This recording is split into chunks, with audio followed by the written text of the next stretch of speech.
blues commence. Idem, les notes sont bonnes, le riff est top, notamment avec ce mouvement tierce mineure, tierce majeure. Donc c'est le sol vers le sol dièse que tu mets dans le riff. Ça c'est super.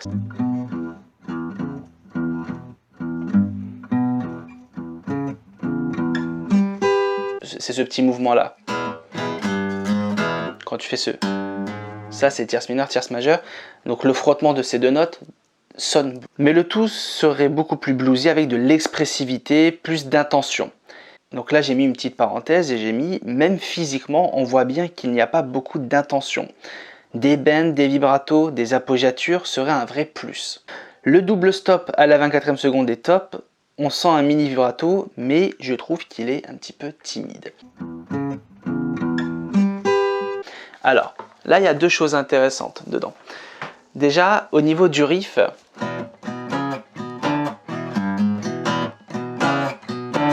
quand tu grattes, tu fais...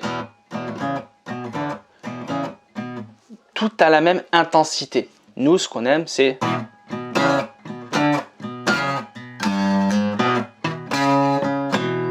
Alors, c'est pas tout à fait le même riff que ce que tu faisais. Je ne me rappelle plus précisément comment tu faisais sonner le tien, mais c'était les mêmes outils, les mêmes ingrédients de base. Mais tout était plat. Et à un moment donné, tu fais un truc... Voilà. Et tout a la même intensité.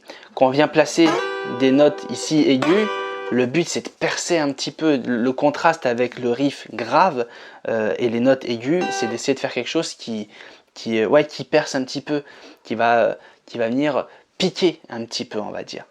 Et ça, tu nous en prives. Quand tu fais ça, avec un léger bend, c'est quasiment la même intensité que ça. Donc les notes sont bonnes, mais l'intention, elle n'est pas très présente. Si je te refais quelque chose dans le même esprit, ça ferait ça. Donc mes petits retours, ils sont légers.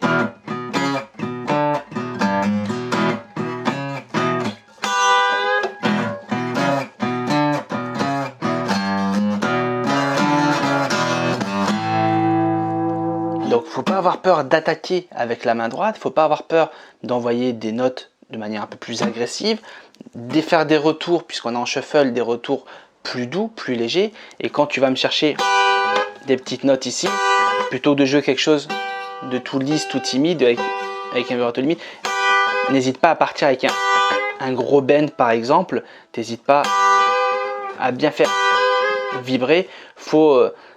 Tu vois, je me crispe presque un peu dans mon jeu pour pouvoir jouer blues. C'est-à-dire qu'il y a beaucoup d'expressivité. J'essaie en tout cas d'incorporer un maximum d'expressivité dans mon jeu. Donc faut pas que tu hésites, toi, d'en mettre un minimum en tout cas. Voilà, au-delà des notes, l'expressivité. Hop, un petit dernier point pour le plaisir. À la 30e seconde, petite phrase en mi pentablues, idem, toutes les notes sont en triolet et elles ont toutes la même intensité.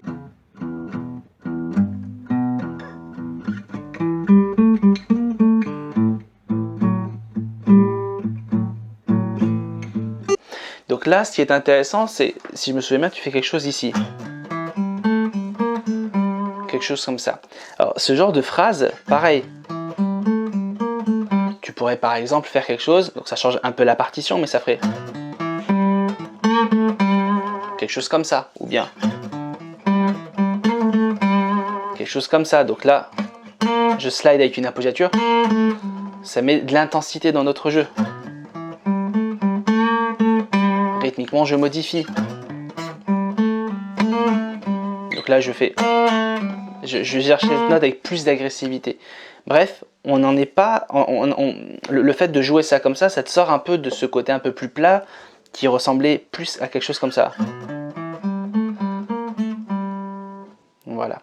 Donc, pareil, c'est une piste à exploiter, mais on en revient au point fondamental commun à tout ce que je te dis, c'est l'expressivité que tu vas pouvoir mettre avec des attaques plus nuancées avec la main droite, plus forte, plus faible, etc. Et de la technique, donc vibrato, bend, slide, appoggiature, legato, etc. 46e seconde, donc rythmiquement j'ai perdu le fil, j'ai pas l'impression d'avoir entendu toutes mes mesures. Donc au niveau des temps, j'ai pu me perdre un petit peu.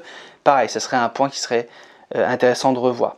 Normalement, quand tu joues, il faut que tu sois capable de battre du pied en même temps que ton jeu, si tout est bien carré rythmiquement. Est-ce que là c'était le cas? Moi, je me pose la question. C'est-à-dire que moi, j'étais en train de battre du pied, puis à un moment donné, j'ai plus réussi à me caler sur ton jeu. Donc, rythmiquement, essayer d'être bien précis, même sur les passages un peu plus complexes.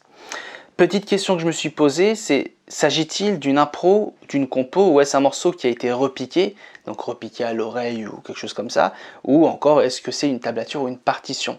Ça, je veux bien que tu me répondes, je serais curieux de savoir. Et si c'est une reprise ou si c'est une impro, en tout cas, sache que je trouve que c'est propre. Propre dans le sens où il n'y a aucune hésitation quand tu joues, tu sais quoi jouer à quel moment, à aucun moment tu as hésité. Petite mention spéciale à la minute 35, le jeu en hybride picking, donc ça c'est pas mal du tout. Et donc voilà, si je te fais une petite conclusion à tout ça en quelques mots. En point positif, j'ai noté que le rendu global sonne blues de par les notes jouées. Le shuffle est plutôt bon et précis. On sent également que le morceau est bien dans les doigts, donc bien maîtrisé. Ou les gammes bien apprises s'il s'agit d'une improvisation. Et ça c'est top. Les points d'amélioration selon moi, donc le véritable axe d'amélioration sera de donner plus d'expressivité à ce jeu. Je pense notamment aux différentes techniques de jeu, donc hammer-on, pull-off, etc. Tout ce qui permettrait de faire vivre les notes. Donc on revient à l'expressivité. Également, il faudrait que la main droite fasse entendre des variations d'intensité au niveau des attaques. Le tout permettrait d'offrir un jeu un peu plus vivant, plus nuancé, plus expressif et donc plus blues. Voilà, rentre en plan. Je te remercie d'avoir participé. Petite parenthèse, hein, j'ai mis en place, donc pour toi et pour toutes les personnes qui verront cette vidéo, les sessions, donc 8 accords, 10 chansons et les sessions blues pour 2019-2020. Tout a été mis en ligne, donc vous pouvez consulter ça sur le forum sans aucun souci. Et si tu as d'autres questions ou que tu souhaites refaire une autre vidéo pour qu'on puisse de nouveau l'analyser, etc.,